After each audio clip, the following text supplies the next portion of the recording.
প্রায় ৬০০ বছরের ইতিহাস বুকে নিয়ে দাঁড়িয়ে আছে ৬০ গম্বুজ মসজিদ। আর ঠিক পিছনে রয়েছে সুন্দর ঘোড়া দিঘি, যেখানে ইতিহাস আর প্রকৃতির সৌন্দর্য একসাথে মিশে গেছে। আজ আপনাদের দেখাবো এই অসাধারণ জায়গার কিছু সুন্দর মুহূর্ত। তো না টেনে সম্পূর্ণ ভিডিওটি দেখার অনুরোধ রইল। আসসালামু আলাইকুম, সবাই কেমন আছেন? আশা করি সবাই ভালো আছেন। আর আজকে কিন্তু আমি অবস্থান করছি একদম বিশ্ব সাংস্কৃতিক ঐতিহ্য ৬০ গম্বুজ মসজিদ ও জাদুঘরের সামনে। আর বাগেরহাটের এই মসজিদটি কিন্তু সবচেয়ে জনপ্রিয় একটি জায়গা এবং ইতিহাসের জায়গা। তো আমরা এই মসজিদের ভিতরে প্রবেশ করবো এবং আপনাদেরকে দেখাবো এর ভিতরে কি কি আছে দেখার মতো। কী অবস্থা? এই তো আলহামদুলিল্লাহ, কেমন আছেন? তো আলহামদুলিল্লাহ। তো আমরা এখন ৬০ গম্বুজ মসজিদটা ঘুরে দেখবো, তাই তো? হ্যাঁ, আর এটাকে বলা হয় বিশ্ব সাংস্কৃতিক ঐতিহ্য, কারণ কি ওয়ার্ল্ড হেরিটেজের সাইটেও কিন্তু এই ৬০ গম্বুজ মসজিদের ইতিহাসটা আছে।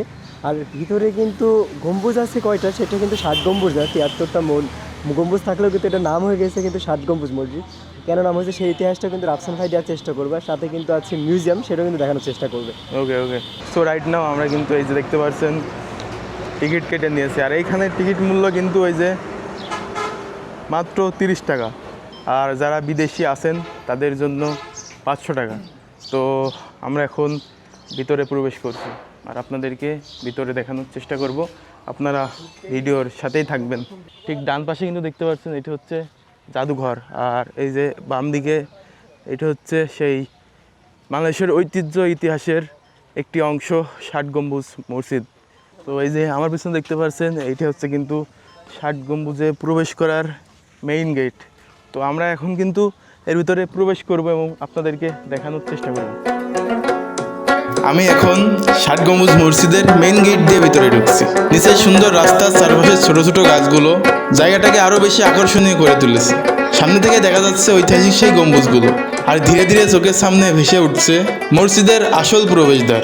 সব মিলে মনে হচ্ছে ইতিহাস আর সৌন্দর্যের এক অসাধারণ জগতে চলে এসেছি। দেখতে পাচ্ছেন আমার সামনে এটি হচ্ছে কিন্তু সেই বাংলাদেশের ঐতিহ্য ইতিহাস ৬০ গম্বুজ মসজিদ। এখন কিন্তু আমরা এর ভিতরে প্রবেশ করব। আর এইখানে কিন্তু আপনাদেরকে প্রবেশ করতে হলে অবশ্যই জুতা খুলে প্রবেশ করতে হবে। আর এইটা হচ্ছে কিন্তু মসজিদের ভিতরের অংশ। জাস্ট আপনারা দেখুন কত সুন্দর। আর এই যে আমার পিছনে দেখতে পাচ্ছেন এইটা হচ্ছে কিন্তু মসজিদের মেম্বার। এই ৬০ গম্বুজ মসজিদের একটি ইতিহাস, সেটি হচ্ছে কিন্তু দেখুন এটা হচ্ছে সব কিন্তু দেখুন পাথর দিয়ে তৈরি।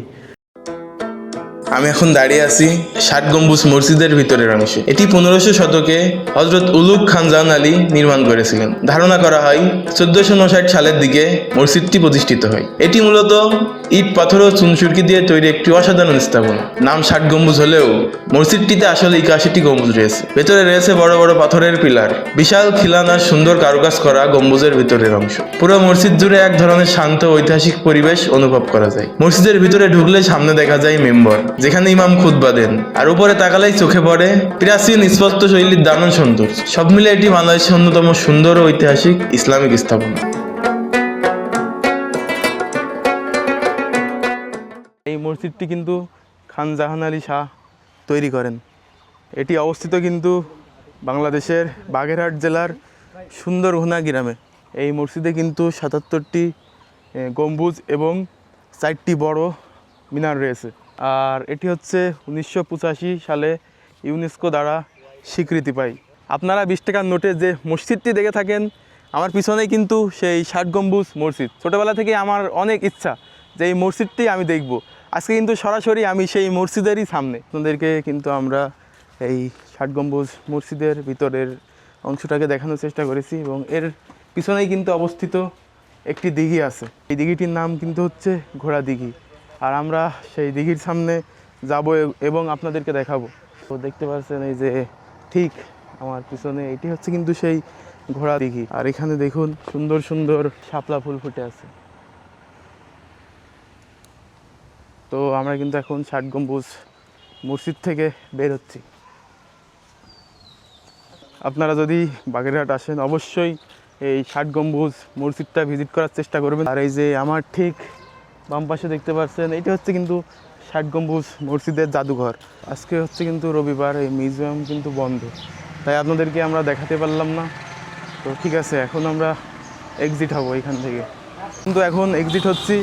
আশা করি আপনাদের সাথে অন্য কোনো ভিডিও দেখা হবে। এবার সবাই ভালো থাকবেন, সুস্থ থাকবেন, আর চ্যানেলটা সাবস্ক্রাইব করবেন, পাশে থাকা বেল আইকনটি বাজিয়ে দিবেন পরবর্তী ভিডিওর জন্য। ভাই একটু কিছু বলেন চ্যানেল সম্পর্কে। আসলে ও নতুন হিসাবে অনেক ভালো ভিডিও বানাচ্ছে, ও আরও ভালো ভিডিও বানাবে আপনারা যদি ওকে সাপোর্ট করেন। মোটামুটি খুব গুরুত্ব দিয়েও ভিডিও বানাই, আমি ওর ভিডিওগুলো দেখি। আপনারা ওকে সাপোর্ট দিবেন, পাশে থাকবেন, ও যেন ভালো কিছু করতে পারে সেই জন্য দোয়া করবেন। ঠিক আছে, আশা করি অন্য কোনো ভিডিও আপনাদের সাথে দেখা হবে। আল্লাহ হাফেজ।